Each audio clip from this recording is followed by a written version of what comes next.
Well, hello. I'm back with another Dr. Seuss book. I'm excited. If I Ran the Circus. This is one of the ones that they're no longer going to be publishing. I'm grateful that I got a copy. Yep. If I Ran the Circus by Dr. Seuss. This book is for my dad, Big Ted of Springfield, the finest man I'll ever know. Isn't that sweet? In all the whole town. Too bad I can't read backwards. See that? Sneelock's store. In all the whole town, the most wonderful spot is behind Sneelock's store in the big vacant lot. It's just the right spot for my wonderful plans, says Morris McGurk, if I can clean up the cans.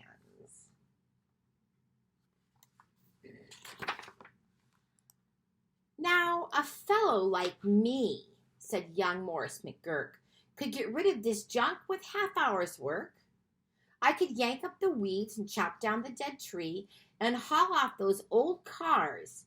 There are just 2 or 3, and then the whole place would be ready, you see. Half hour's work? I don't think so. All ready to put up the tents for my circus. I think I'll call it Circus McGurkus.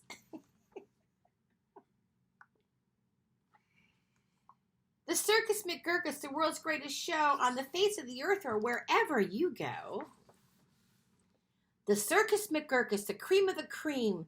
The Circus McGurkus, the circus supreme. The Circus McGurkus.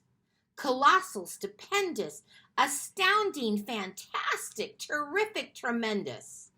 I'll bring in my acrobats, jugglers, and clowns from 1,033 faraway towns to the place that you'll see them, ladies and gents, right behind Sneelock's store in the great McGurk tents.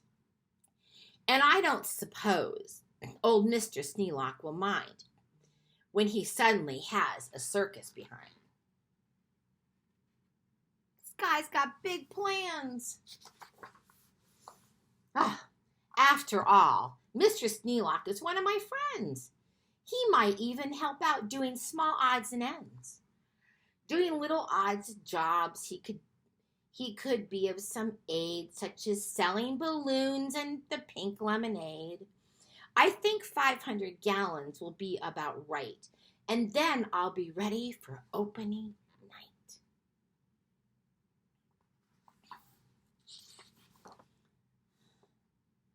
What an opening night. What a night, what a night. I'll hoist up the curtains, a crowd will crowd in, and my Circus McGurkus will promptly begin. With a welcoming toot on my welcoming horn, by my horn-tooting apes from the jungles of Jorn, where the very best horn-tooting apes are all born, 'cause the very fresh air there is fine for their lungs, and some of those fellows have 2 or 3 tongues.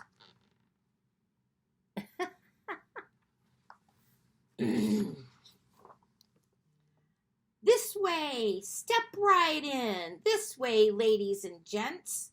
My side show starts here in the first of my tents. When you see what goes on, you'll say, no other circus is half the great circus the Circus McGurkus is. Here, on stage 1, from the ocean of Ulf, is a sight most amazing, a walrus named Rolf. Who can stand on one whisker, this wonderful Rolf, on the top of 5 balls, 2 for tennis, 3 golf. It's a marvelous trick, if I say so myself.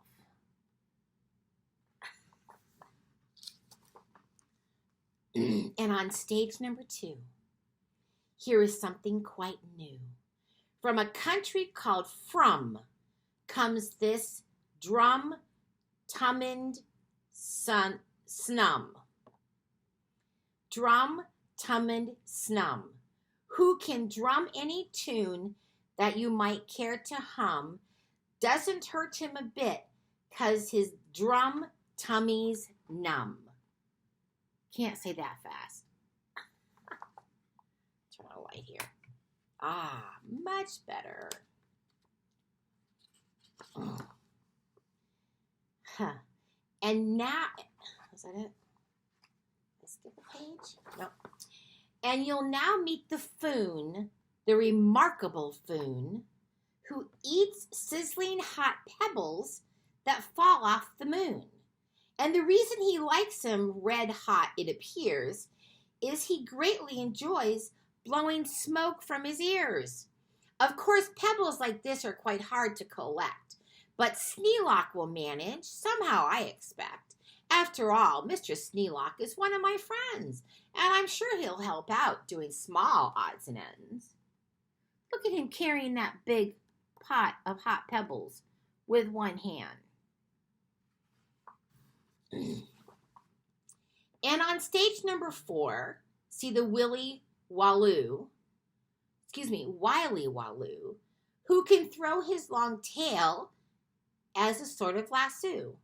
With a flip of the hip, with a tail of this kind, he can capture whoever is standing behind. He can capture old Sneelock. I'm sure he won't mind.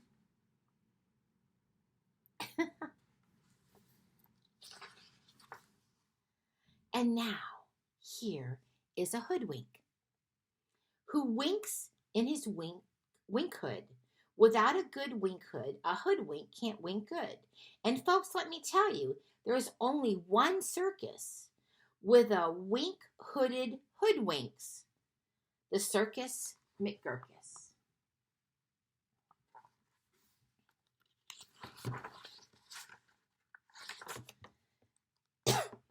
The show of all shows, there's no showman.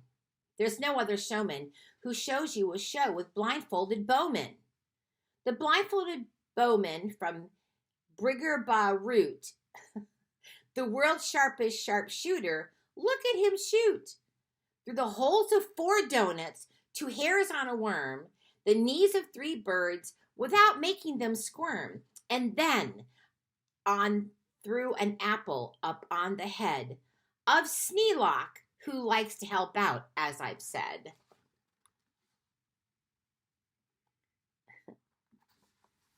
I don't know, worms had hair.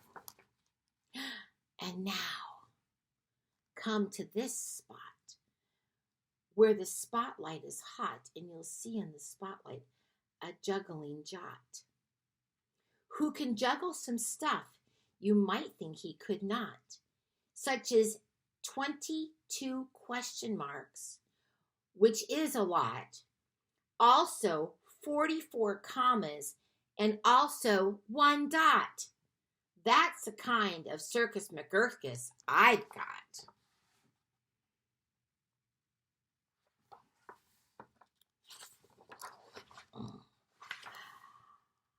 But that's just a sideshow, a start, a beginning. This way to the big tent, you'll find your head spinning. Why, ladies and gentlemen, youngsters and oldsters, your heads will quite likely spin right off your shoulders. So hurry, step lively, quick, ladies and gents, and get in your seats in my tent of all tents. My parade of parades is about to commence. The big tent. You'll see Drum Major Sneelock fling-flang his baton, and my organ McGurkus come on, with its hot steaming pipes of gold brass-plated tin, snorting all sorts of snorts, and a bum-dingling bumblinging din. That is super stupendous, stupendous, stupendous. And when I play Dixie, please join in the chorus. That was a hard one. Then a fluff-muffled truffle will hide on a huffle, will ride on a huffle, and next in line, a fine flummox will shuffle. The flummox will carry a lurch in a pail, and a fibble will carry the flummox tail. While on top of the flummox, 3 harp twangs snarp, will twang mighty twangs on their 3 sharper harp. While a bolster blows bloops on a 3-nozzle blueser, a nulster blows flops on a 1-nozzle newser. And then comes a lion who's partly a trout, then more stuff for 45 minutes about. A lion who's partially, oh my gosh. There is the lion who's partially a trout. Oh my gosh, this is too funny. These pictures are great. You gotta get this book. And then, behind them, then, while everyone stares, come my to and fro marchers, my to and fro marchers, who march in 5 layers. The fros march on 2s, and the 2s march on fros. Don't you know they do it? But that's how it goes.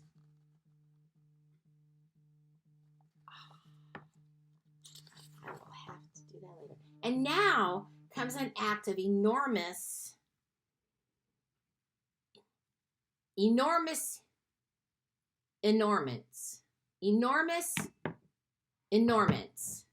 No former performers performed this performance.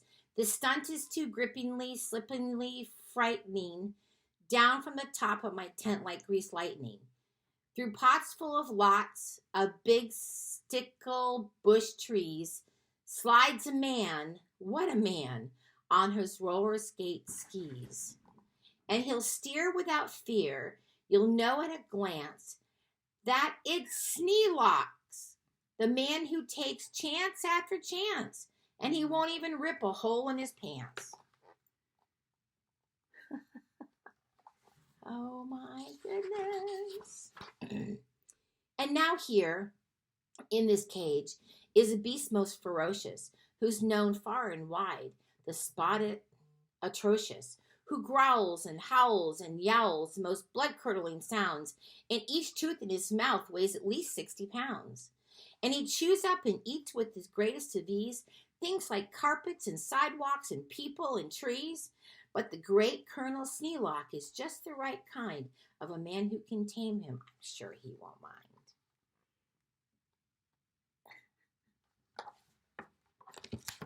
This is a long book. Then I'll let Sneelock off for a few minutes rest. While high over your heads, you'll see the best of the world's finest, fanciest, breezy trapeze. My Zoom-a-Zoop troop from Upper West Bendeezy, who never quite know while they zoop and they zoom, whether which will catch what one or who will catch whom, or if who will catch which by the what and just where, or just when and just how, and which part of the air. Oh my gosh.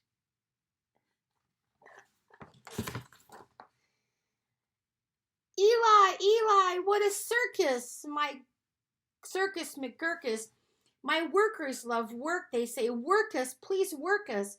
We'll work and we'll work up so many surprises you'll never see half if you had 40 eyeses.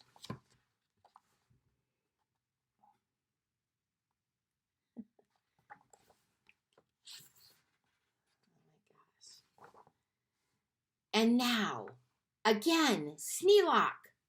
Brave Sneelock is back, risking life on my patent life-risking track.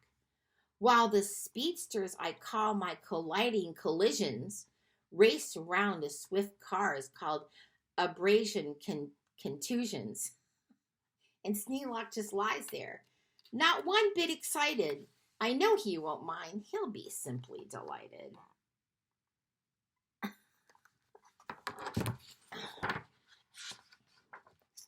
And here, in a contest of brute strength and muscle, Kid Sneelock, my champ of all champs, will now tussle and wrestle a beast called the Grizzly Ghastly and slap him around.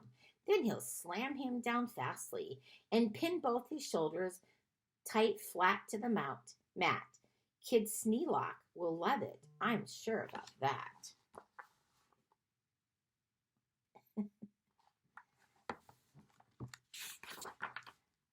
And while that goes on there, look at this go on here. Have you heard of my herd of through horns jumping deer?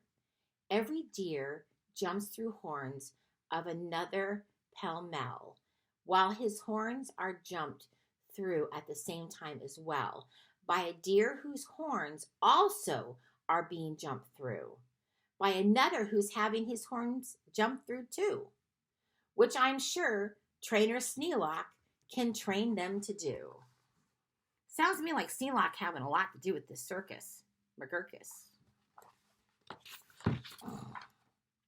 Then the whole tent will ring with hoorays and shouts and wild shouts when I wheel in my whales and they turn on their spouts. First, my whale number 1 with an aim that aims true spouts a spout that spouts Sneelock to whale number 2. And then whale number 2 spouts his spout like a gun that spouts old Sneelock right back to whale 1. And then forwards and backwards on spout after spout, my great spout rider, Sneelock, gets spouted about, just as long as the water they're spouting holds out. Almost done. Then my tournament knights, noble apes without fears, Sir Hector, Sir Vector, Sir Bops, and Sir Beers, Sir Hawkins, Sir Dawkins, Sir Jocks, and Sir's Jeers, clatter into the tent, and while everyone cheers, stage a roustabout joust with their boxing glove spears.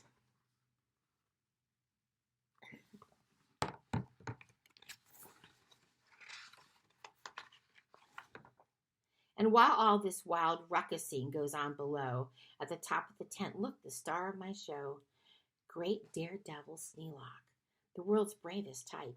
He comes through the air by 3 sore-brained snipe on a dingus contraption attached to his pipe. And while people below are all turning chalk white and all biting their fingernails off in their fright, great Sneelock soars up to a terrible height.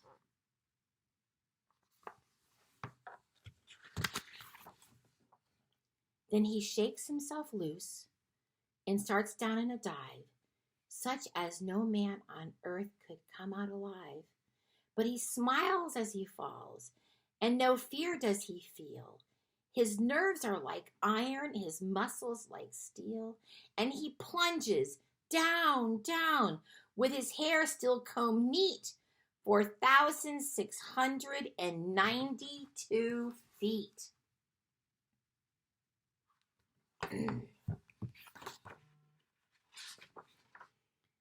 Then he'll land in a fishbowl. He'll manage just fine.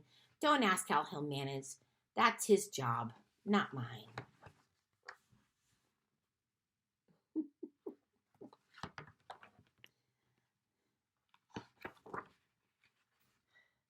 Why? He'll be a hero. Of course he won't mind when he finds that he has a big circus behind. There you go. If I Ran the Circus. What a great book. What's wrong with that one? Have a great day.